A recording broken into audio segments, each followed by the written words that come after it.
Hey everybody, this is James from All Hail Internal Combustion. Welcome back. I'm going to get back to work on my 2013 Suzuki S40 project. This time I'm going to be working on the seat.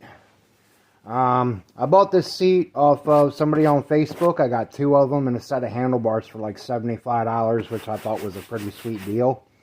But what I had to do is I needed to come up with a pivot to be able to put the seat on the bike. Now what I did was I took and went to a store, bought some strap steel for here and here, and I bought a piece of pipe that a 5/16 bolt would fit into.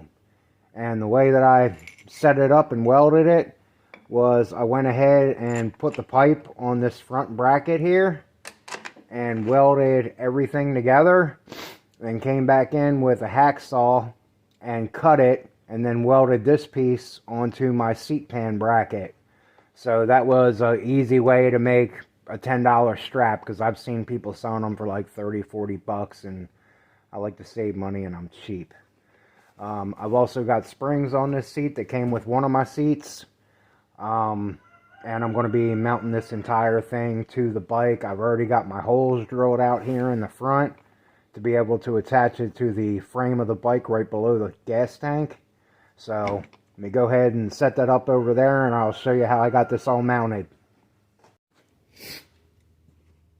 Alright, so what I got going on here on the bike is when I put this gas tank on here from lowbrow, I needed to make a set of brackets so I could actually mount the gas tank onto the bike. But here I had frame problems, so I needed to set the tank up above the frame line. I made this bracket out of a couple pieces of strap steel. I bent this one here to match the profile on the bend on the back tab. So that's what I had bolted into where the original gas tank strap bolted into. And for a while I was running the original seat on this bike, and I had the plastic piece that held the seat bolted here, and the seat went back over top of everything. So what I'm doing now is I'm changing all that up and putting a solo seat on here. So like I said, I already got my holes drilled, and I still got my rubber insulators underneath of it. And when I finally put this all on the bike, I'm going to have to get some longer bolts for it. But for right now, these will work for mock-up. So let me go ahead and get these screws started.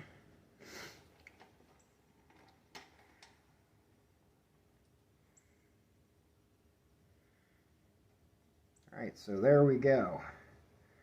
And as you can see with the bracket on, I can swing the seat up and out of the way if I ever needed to do something, work on the wiring or run some new wiring. And what's going to happen here is, let me pull you off the camera stand real quick. So what's going to happen here is my seat springs are going to be sitting down where these two extensions off the frame come on to. So what I'm going to need to do is I'm going to need to weld a plate in here, but I'm also going to need to chop these guys off. So what I'm planning on doing is I'm planning on chopping them off a little high, so I still have some room to work with. I know I'll have some good metal down in here to weld to for the tabs. So I'm going to go ahead and start by chopping off the frame extension on the other side, but I want to pull the shock out of the way and get as much out of the way so I don't have weld spatter eating into the aluminum and messing everything up. So be right back. Alright, so I got my 17mm wrench, and I'm going to go ahead and break these loose. Get ready to pop this shock off of here, get it out of the way, so I can go ahead and cover everything up so all my weld spatter isn't messing everything up, because weld spatter will eat into metal, it'll eat into chrome, and it will leave residue on things that will pretty much instantly rust. And there we go.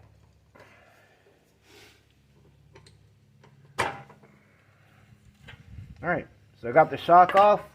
Go ahead and set that off to the side. Pull any washers or spacers off of it and keep them all together so I don't lose it.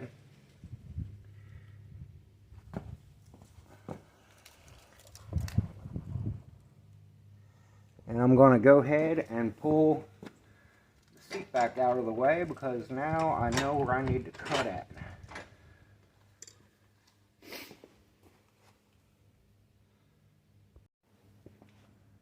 Alright, so I got the death wheel all prepped up and ready to go, and like I said, I'm going to go ahead and cut my frame extensions off. And I do want to stay up above because I'm going to be putting my plates in here. So I want to stay up high so I got plenty of metal left to work with. And of course the extension cord isn't plugged in.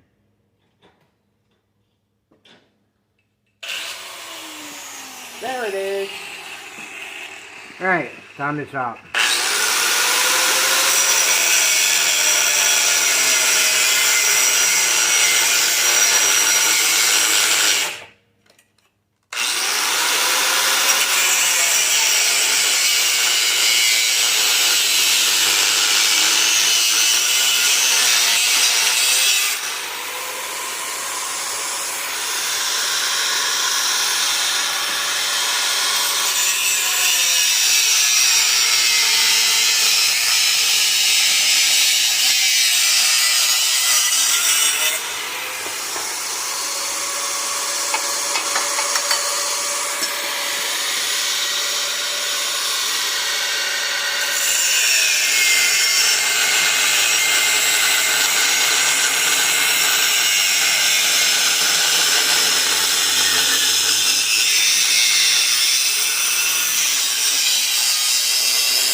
Alright, now those are out of the way.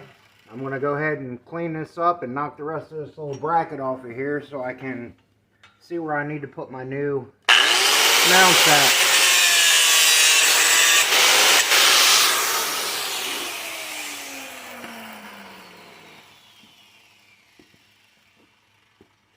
Alright, now I can go ahead and take my seat, put my seat back on, and figure out where I need to sit at for these new mounts.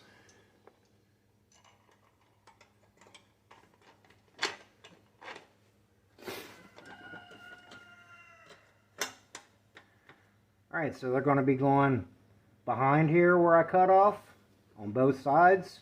So I left myself enough here that once I weld my plates on, then I can bring this down and clean it up and level it completely off with my plates. And everything should be good and well mounted up. So I'm going to go ahead and get something to cover everything up with when I go in here to weld, and I also need to fabricate my plates. Be right back. Alright, so let me bring you in here for a close-up look. First thing I'm going to do is I'm going to take this bolt, it's a 3/8 bolt, drop that down in there, and make sure that I'm going to have enough room to run a bolt once everything is put together.